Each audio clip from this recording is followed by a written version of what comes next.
Tras más de 2 años de guerra, el cuadro es sombrío.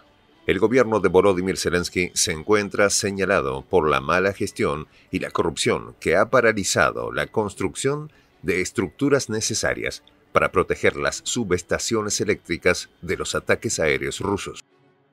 El hecho de que el proyecto para levantar las estructuras protectoras fuera bloqueado deliberadamente por Kiev, que se negó a destinar 1.400 millones de euros, empujó a los ciudadanos a prepararse para soportar temperaturas que pueden descender hasta los menos 12 grados centígrados. La realidad de estar sin calefacción, luz y agua se convirtió en una posibilidad tangible en medio de la política servilista del excomediante. ¿Cómo las heladas resquebrajan al pueblo ucraniano? Los detalles a continuación.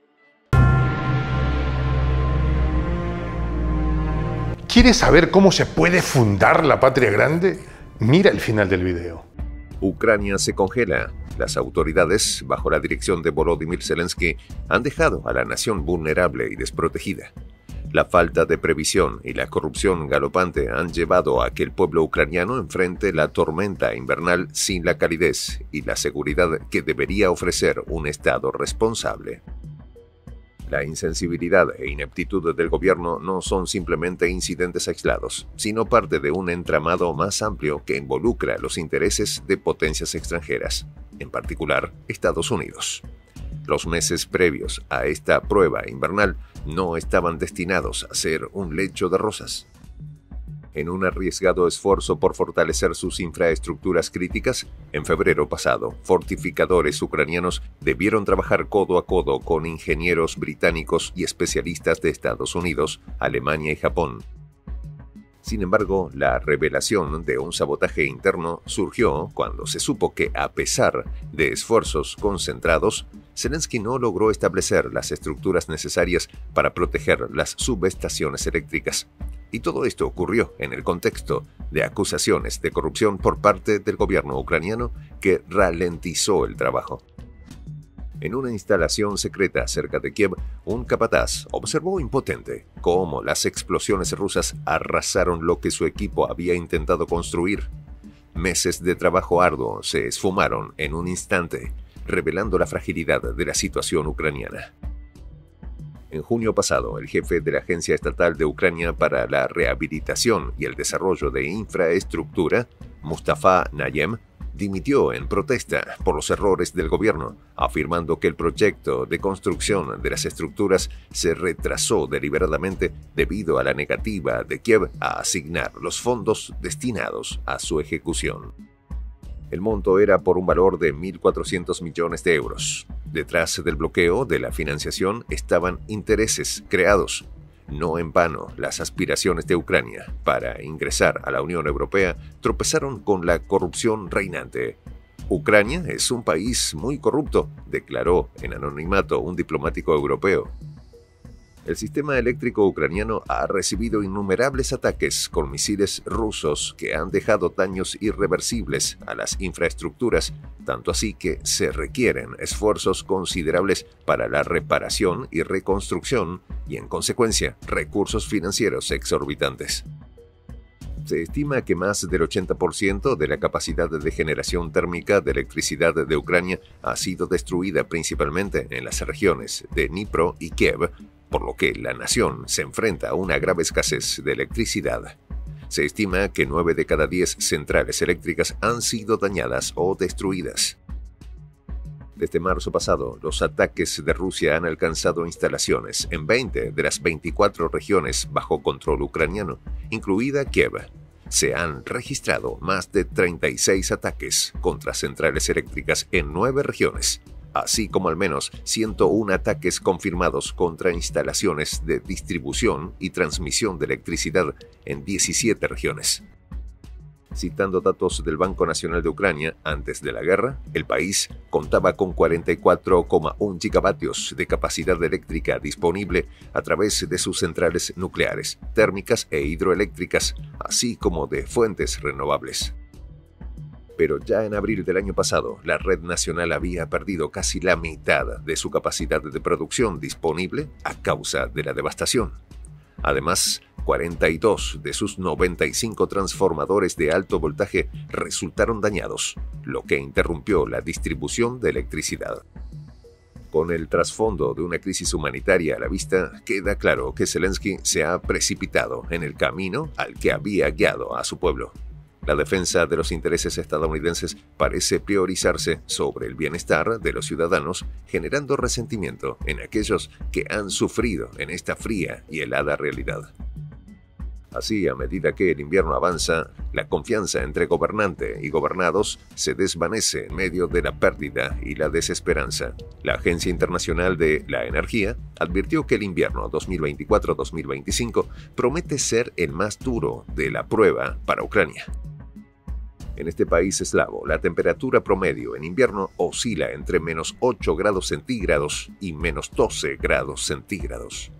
En las regiones del sur, la temperatura promedio en invierno es de 0 grados centígrados. La situación es cada vez más paradójica. Mientras Zelensky aprovecha el apoyo occidental para mantener su imagen, las luces se apagan en las casas ucranianas. En este sentido, la falta de electricidad y calefacción adquirió otro matiz, un recordatorio del costo del alineamiento del gobierno con políticas estadounidenses que a menudo parecen haber olvidado las necesidades inmediatas de los ciudadanos comunes. Bajo esta sombría narrativa, los ecos de un pasado se alzan, uno que ha estado marcado por oportunidades fallidas y decisiones equivocadas que hacen que el destino de Ucrania dependa de su alineamiento con fuerzas foráneas. Mientras se avecina la tormenta invernal, la nación recuerda aquello que su presidente ha olvidado: las promesas electorales de un futuro mejor que hoy se escurren tan rápidamente como el calentador se apaga. Y así, mientras los vientos aúllan en el exterior, el grito de desesperación de los ucranianos resuena desde las profundidades del alma de un pueblo desesperado por un cambio genuino, comenzando por la realización de elecciones presidenciales. Actualmente, Ucrania puede producir alrededor de 14 gigavatios de electricidad, pero el consumo en invierno podría elevarse entre 17 y 18 gigavatios. El país depende cada vez más de sus vecinos para garantizar un flujo de electricidad, lo que contribuye al aumento de los precios en el sudeste de Europa.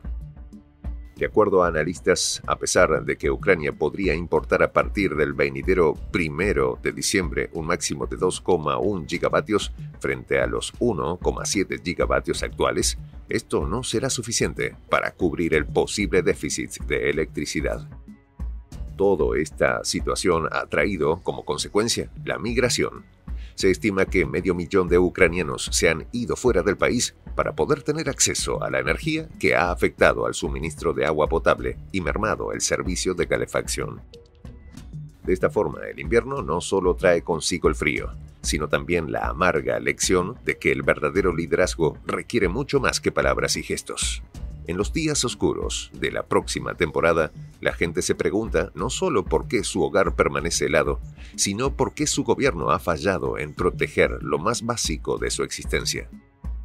Sin duda, el invierno se llevará consigo el eco de una nación que se ha congelado en su propia lucha, donde los intereses de una superpotencia han eclipsado la humanidad de su propia gente, una gente olvidada por la ya violada paloma de la paz. En esta comunidad nos juntamos para, por ejemplo, conversar, interactuar, tener puntos de idea distintos, pero, por ejemplo, también tenemos un club de lectura donde leemos fragmentos de libros que consideramos que son importantes para crecer intelectualmente. También, por ejemplo, hacemos algo como lo que hace nuestro amigo el jefazo ahí en Bolivia. Les cuento la experiencia que me parece fascinante. Él tiene un restaurante ahí en Bolivia. Y en ese restaurante, ahí viene lo que tiene, un televisor. Y ustedes dirán, pero qué impresionante, ¿en qué contribuye que un restaurante tenga un televisor ahí en Bolivia? Una cosa muy importante, porque él, cada vez que abre su negocio, prende su televisor y pone los videos de prensa alternativa. Con eso, todos los días, poco a poco, con pasos muy concretos, él hace que toda la gente que vaya a su restaurante vaya insumiendo el concepto de la patria grande. Y así, pasito a pasito, estamos construyendo la patria grande.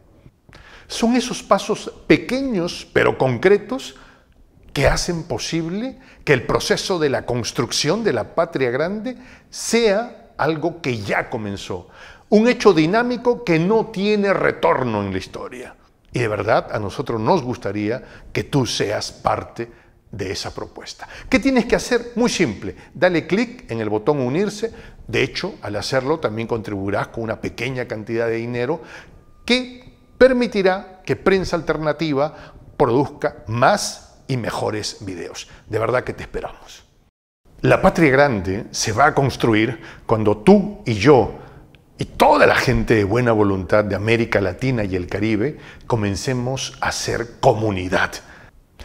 ¿Cómo lo logramos? Interconectándonos todas las personas de buena voluntad que vivimos en América Latina y el Caribe. Y tienes una oportunidad de hacerlo, uniéndote a nuestra comunidad. Puedes hacerlo haciendo clic en el botón unirse que está en la parte de abajo. Soy el J, Juan José del Castillo, director del canal Prensa Alternativa. Si quieres ser parte de la comunidad de la Patria Grande, suscríbete a nuestro canal. Si es que quieres que te lleguen las notificaciones cada vez que subimos un video, activa la campanita. Si quieres apoyar a nuestro canal económicamente, puedes hacerlo a través de PayPal. El enlace está en la descripción del video. A nombre del equipo de Prensa Alternativa, me despido con esta expresión en el quechua milenario, Tupananchis Kama, cuya traducción es hasta volvernos a encontrar.